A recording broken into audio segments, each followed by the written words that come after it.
ধানত দিওঁ আমি 200 টকা, সৰিয়হত দিওঁ 300 টকা, মাকৈত দিওঁ 250 টকা। আৰু সাপ্লিমেণ্টাৰী আছে? হয় স্যাৰ, উত্তৰখিনি ভাল লাগিল স্যাৰ।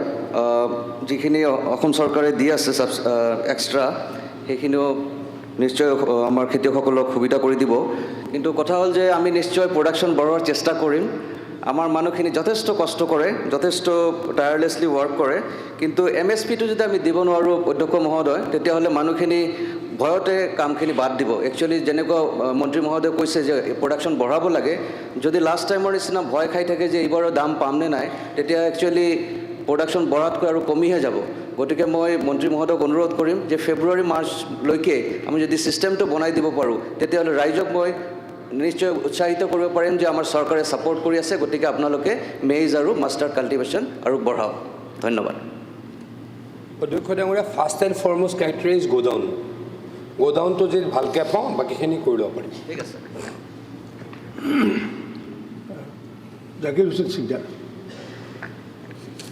অধ্যক্ষ ডাঙৰীয়া, কৃষিমন্ত্ৰী ডাঙৰীয়াই দেখিছোঁ যোৱা দিনকেইটাত কৃষি বিভাগৰ বেমাৰ ভাল কৰাৰ কাৰণে চেষ্টা কৰি আছে।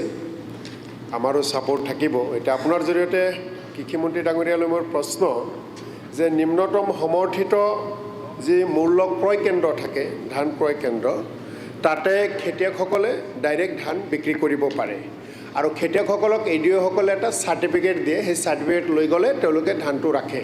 কিন্তু দেখা যায় বহু কেন্দ্ৰই ডাইৰেক্ট খেতিয়কসকলক কেতিয়াবা কৈ দিয়ে যে আমাৰ কোঠা ফিল আপ হৈ গৈছে, আমি আৰু ল'ব নোৱাৰোঁ। কিন্তু একে কেন্দ্ৰই আকৌ কিছুমান দালাল থাকে, যিসকলে খেতিয়কৰ পৰা কম মূল্যত কিনি আনি তাতে ল'ব পাৰে। এটা ডাঙৰ চিণ্ডিকেট এটা চলি আছে। ডাইৰেক্ট খেতিয়কসকলৰ পৰা নলয়, কিন্তু দালাল শ্ৰেণী কিছুমান বেপাৰী আছে, তেওঁলোকৰ পৰা লয়। গতিকে মাননীয় মন্ত্ৰী ডাঙৰীয়াৰ এই বিষয়ে আগতেও দৃষ্টিগোচৰ হৈছে, কেইবাটাও বক্তব্যত দেখা পাইছোঁ। গতিকে এই বিষয়ে তেখেতে কি ব্যৱস্থা গ্ৰহণ কৰিছে আৰু আহি থকা দিনত যাতে এনেকুৱা ডাইৰেক্ট খেতিয়কসকলক বঞ্চিত কৰিব নোৱাৰে, তাৰ কাৰণে কি ব্যৱস্থা গ্ৰহণ কৰিব, মই মন্ত্ৰী ডাঙৰীয়াৰ পৰা জানিব বিচাৰোঁ। মিনিষ্টাৰ। অধ্যক্ষ ডাঙৰীয়া, মই কথাটো অস্বীকাৰ কৰা নাই। অধ্যক্ষ ডাঙৰীয়া, এই পেডি প্ৰকিউৰমেণ্ট চেণ্টাৰত অলপ দালাল সোমাইছে। কৌশিক ৰয় ডাঙৰীয়াই কেইদিনমানৰ আগত মিটিঙো কৰিছে। মিটিং কৰি ষ্ট্ৰিক্টলি কৈছেও। মুখ্যমন্ত্ৰী ডাঙৰীয়া এই বিষয়ে অৱগত। অধ্যক্ষ ডাঙৰীয়া, এটা কথা মই ক'ব পাৰোঁ, যেনেকৈ মাটিৰ দালালক ধৰিছোঁ, যেনেকৈ আমি বহু বিবাহ কৰা মানুহক ধৰিছোঁ, এইবাৰ আমি এই পেডি প্ৰকিউৰমেণ্ট চেণ্টাৰ দালালকো ধৰিম। FIR কৰা হৈছে। অধ্যক্ষ ডাঙৰীয়া, মোৰ সমষ্টিতে হৈছে কেইদিনমানৰ আগত। মোৰ সমষ্টিতে হৈছে কেইদিনমানৰ আগত। মানে চেণ্টাৰটো আছে মৰিগাঁও সমষ্টিত, মোৰ সমষ্টিৰ বৰ্ডাৰত। মোৰ সমষ্টিৰ মানুহে ধান দিবলৈ গৈছে, লোৱা নাই। যেতিয়া মোৰ PA-জনে গৈ পেলাই তাতে হুলস্থুল কৰিছে, লগত লৈ লৈছে। অধ্যক্ষ ডাঙৰীয়া, আজিৰ সদনত ক'ব খুজিছোঁ, এই দালালৰ বিৰুদ্ধে ষ্ট্ৰিক্ট হ'ম। কোনোবাই যদি ইনফৰমেশ্যন দিয়ে, লগত FIR কৰিম। আপোনালোকে যদি ইনফৰমেশ্যন দিয়ে, লগত FIR কৰিম, দালালক ধৰি আনিম, খেতিয়কক সহায় কৰিম। অধ্যক্ষ ডাঙৰীয়া, লাষ্ট এটা খেতিয়কৰ কথা কওঁ, মই আকৌ চান্স নাপাম। অধ্যক্ষ ডাঙৰীয়া, আমাৰ ফাৰ্মাৰ ৰেজিষ্ট্ৰেশ্যনৰ কাম চলি আছে।